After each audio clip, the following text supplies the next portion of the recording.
네, 큐브의 키워드는 어떻게라는 키워드를 가지고 왔습니다. 농협은행 직원들이요, 자신과 가족 명의의 카드값을 갚지 못하자 전산을 조작해서 마치 갚은 것처럼 꾸몄다가 뒤늦게 들통이 났습니다.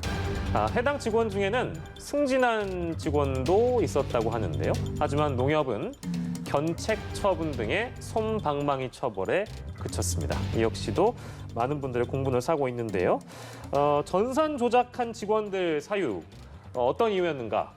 좀 크게 두 가지로 나눠볼 수 있는 것 같습니다. 첫 번째 이유가요, 바로 카드값을 해결하기 위해서다. 이제 이런 사유가 있는 것이고, 뭐 카드값 결제일이 다가오게 되면 뭐 돈이 없다. 그러면 이제 고민이 빠지는 건 누구나 마찬가지일 텐데, 그렇다고 해서 우리가 다 불법을 저지르지는 않습니다.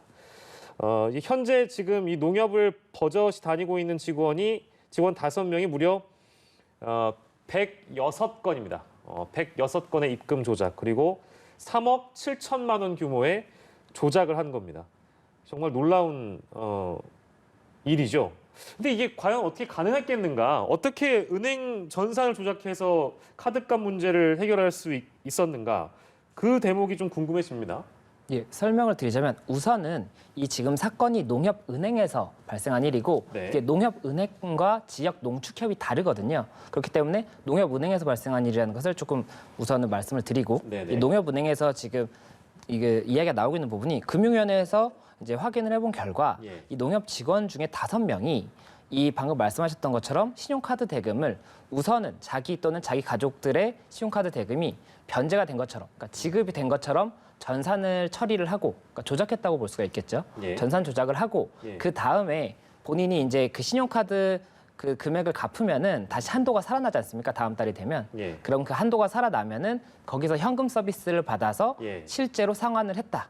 그렇게 되기 때문에 뭐 피해는 없다라고 지금 뭐 주장이 되고 있다고는 하는데, 예, 예. 어쨌든 이 신용카드 관련해서 전산을 조작했던 부분이 발견이 됐기 때문에 예, 예. 이 부분이 문제가 되는 것이고, 결국 농협은행도 금융기관인데 이 금융기관의 신뢰성에 관해서도 그럼요. 이게 어떻게 이런 문제가 발생할 수 있는 것이냐, 예. 이런 이야기가 나오면서 많은 관심을 갖고 있는 상황이라고 볼 수가 있습니다. 카드값을 갚은 적 슬쩍 전산을 조작한, 그러니까 아무튼 카드값 때문에 그런 이유가 하나가 있는 거고요. 외환 거래 차익을 목적으로 전산을 조작한 경우도 있습니다. 2명인데요.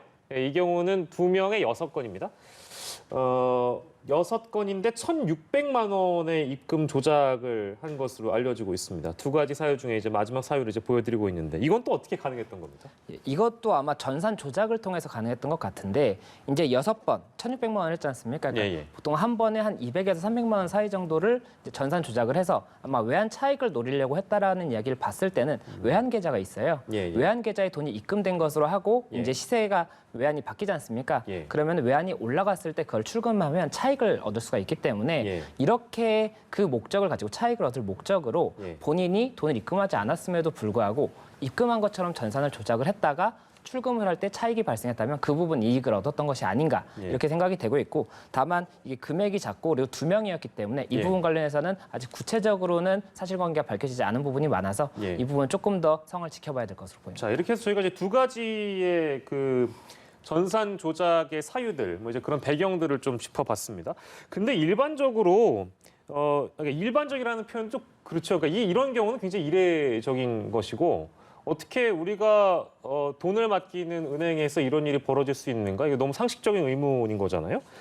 그런데 지금 사례들을 만나보면 건수도 많고 이 전산 조작이라는 것이 담당하고 있는 직원들 입장에서는 굉장히 쉬웠기 때문에 이게 가능하지 않을까라는 의문도 듭니다. 어떻게 좀 봐야 될까요, 오창석 평론가님? 제 주변에 이제 은행에서 근무하고 있는 지인들한테 물어보면 예. 입사할 때 처음에 그 은행 직원들이 꼭 한 번씩 해보고 싶은 호기심이 있다고 합니다. 예. 예를 들어서 특정 연예인의 계좌는 예. 얼마가 들어있을까, 이런 거 호기심이 생기잖아요. 예. 그래서 그걸 교육한다고 합니다. 신입사원 때부터. 그거 하면 바로 이제 잡아낼 수 있으니까 하지 말라고. 하지 말라고 예. 교육을 철저히 한다고 합니다. 예. 그래서 실제로 누군가가 이제 사원이 이름을 검색하는 순간 위에서 바로 전화가 온대요. 왜 접근하고 있느냐라고. 그 정도로 꼼꼼하게 본다는 거 아닙니까? 그래서 저는 사실 그 정도로 사람 이름 검색하는 것도 이 정도로 꼼꼼하게 예. 신입사원부터 교육을 하고 관리를 하고 있는데 예. 이건 사실 이제 금액을 조작을 한 것이지 않습니까? 실제로 들어가지 않은 돈이 들어간 것처럼 만들어버린 것이기 때문에 네네. 이 부분에 대해서 너무 느슨하게 처리하고 있는 것이 아닌가. 너무 사원들의 신뢰도에만 기대하고 있는 것은 아닌가라는 생각이 좀 들어서 굉장히 좀 당황스럽고 결국에는 이게 공적 기관은 아니지만 이 중요한 금융기관에서의 고객은 결국 일반 국민입니다. 이것을 만약에 본인 스스로의 카드값이 아니라 다른 방향으로 악용을 하려고 했다 하더라도 예. 충분히 악용 사례가 될 수 있는 상황이었기 때문에 네. 이 부분에 대해서는 이제 금융당국을 포함해서 각 시중 은행사들이 철저히 관리를 해 나가야 되지 않을까라는 생각이 듭니다. 예, 알겠습니다. 뭐 거의 근데 모든 사건, 사고, 뭐 사례들이 다 그렇습니다만 그러니까 일은 벌어질 수 있거든요. 근데 사건이 발생하고 나서 어떠한 조직이 이 사건에 대해서 어떻게 대처하는가. 그게 더 중요한 문제라고도 보여지는데 농협은행은 어떻게 했는가? 해당 직원들의 이런 불법 행위에 대해서 견책이나 아까 말씀드린 대로 이제 가벼운 처벌을 했다, 경징계만 내렸다. 심지어 이 중에는 승진을 한 직원이 포함돼 있습니까? 네, 일단은 한 사람은 차장에서 팀장으로 승진이 되었다. 예. 라고 지금 나오고 있거든요. 그러니까 사실 이제 고객 입장에서 봤을 때 이게 언제든 내 돈 또는 아니면 자신의 돈이나 역량을 이용해서 다른 불법 범죄를 저지를 수 있는 사람이 예. 승진했다라고 할 경우에는 해당 금융기관을 어떻게 신뢰할 수가 있겠습니까? 사실 이제 견책이나 정직 부분도 저는 굉장히 가벼운 처벌이라고 생각을 하는데 예. 이 부분에 있어서 오히려 승진한 사람이 있다라고 할 경우에는 내부에 이렇게 인재가 없는 것인가 이 해당 기관은 그런 생각까지 할 정도로 너무나도 안일하게 대처하는 것이 아닌가라는 생각이 좀 듭니다. 예.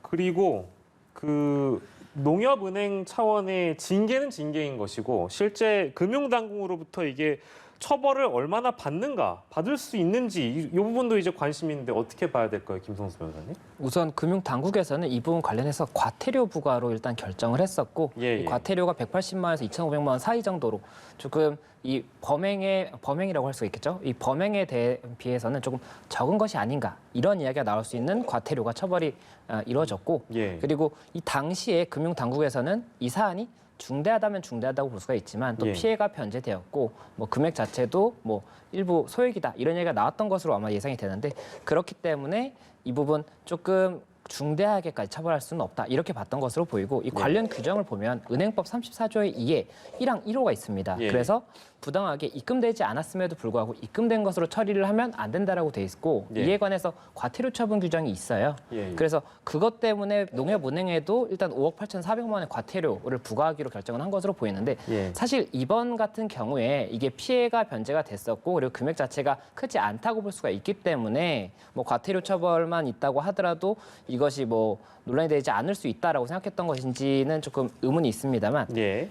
원칙적으로는 이게 형법상 처벌이 될 수 있는 행위라고 볼 수가 있거든요. 그래서 예. 그런 부분까지도 검토가 되었어야 됨에도 불구하고 과태료로 이렇게 조금 경하게 인정이 되고 지금 말씀하셨던 것처럼 이 징계 자체도 조금 경하게 됐다라고 한다면 이 부분은 아무래도 국민들의 입장에서는 금융 기관 자체를 신뢰할 수가 없는 부분이 있고 금융기관을 신뢰할 수 없다라고 한다면 이 국민들이 신뢰할 수 있는 기관이 많이 없어집니다. 그렇기 때문에 이런 부분들에 대해서 조금 더 뭐 이번 같은 경우는 이미 처분이 되는 것들이 다 이루어졌다고 하더라도 네, 네. 앞으로는 이 부분 관련해서 조금 더 명확한 기준이 있어야 되고 이게 계속해서 이런 일들이 있었거든요. 전산 관련해서 이번만 있는 게 아니라 다른 은행들에서도 있었습니다. 그래서 예. 이런 부분들도 조금은 더 변경이 있어야 되는 것이 아닌가 이런 이야기가 나올 수밖에 없는 상황인 것 같습니다. 예, 알겠습니다. 근데 저는 그 이 금융 당국의 그 언급도 사실은 좀 뭐랄까요? 이거 어떻게 봐야 되는지 모르겠습니다. 중대한 위반이나 피해가 없어서 경미하다. 그리고 하나 더 있습니다. 언론에 보도되지 않아서 무리를 안 일으켰다. 이런 언급이 나왔는데요. 이건 어떻게 봐야 될까요? 그래서 이제 중대한 위반이지만 경미하다 해서 보통으로 이제 결정을 했다는 거예요. 예, 사실 예. 이게 어떤 기준인지 전혀 알 수가 없습니다. 중대한 것과 경미한 것에 대한 금액적인 명확한 규정이 있었던 것도 아니고요. 예. 그러니까 감정적으로 풀이를 한 것이죠. 이 부분에 대해서. 그래서 내부 회의에서도 이게 이렇게 결정 내는 것이 맞는 것이냐라고 예. 항의를 많이 받았다라고 하고 또한 이 부분에서 언론에 보도되지 않아서 무리가 일어나지 않았다. 예, 그럼 예. 언론에 보도되어야만 무리가 되는 것인가? 지금 보도를 하고 있습니다. 그러니까 이제는 무리가 됐으면 또 번복을 해서 더 큰 징계로 갈 것인가? 예. 그러니까 이런 부분이 남아 있어서 여전히 이제 그냥 내부 사람들끼리는 쉬쉬하고 있는 것이 아닌가. 이게 굳이 따지자면 예, 예. 이 시중은행사가 이 위원회 누군가를 설득했었던 것은 아닌가 혹시나. 왜냐하면 금융위원회가 이런 걸 자신들의 일도 아닌데 봐줄 이유가 없거든요. 예. 저는 거의 봐준 거랑 다름없다고 생각을 하는데. 그래서 이제 이 최근 5년 사이에 시중은행 직원이 이와 같은 범죄를 저지른 것이 185건에 달하고요. 예. 이 피해 금액이 4,792억 원에 달합니다. 계속해서 솜방망이 처벌하고 경징계하고 자신들끼리 내부에서 언론에 보도만 되지 않으면 쉬쉬하고 넘어가니까 예, 예. 계속해서 이런 문제들이 불거지는 것인데 언젠가는 이게 고객의 큰 돈으로 고객의 큰 이제 피해로 돌아갈 수도 있기 때문에 예. 이 부분에 있어서는 뭐 말씀하셨다시피 지금이라도 언론에 보도됐기 때문에 예, 예. 크게 좀 처벌해야 되는 것이 아닌가라는 생각이 좀 들고 앞으로 언론에 보도가 되지 않는다 하더라도 내부 징계 규정을 좀 뚜렷하게 정해놓아야 되는 것이 아닌가라는 생각이 좀 듭니다. 그렇습니다. 옛날에 우리가 초등학교만 다녀도 배우는 속담이 있잖아요. 바늘 도둑이 소도둑 됩니다. 그게 딱 생각이 났습니다. 오늘 두 가지 사건을 두 분과 함께했습니다. 김성수 변호사, 오창석 시사평론가와 함께했습니다. 고생하셨습니다. 감사합니다.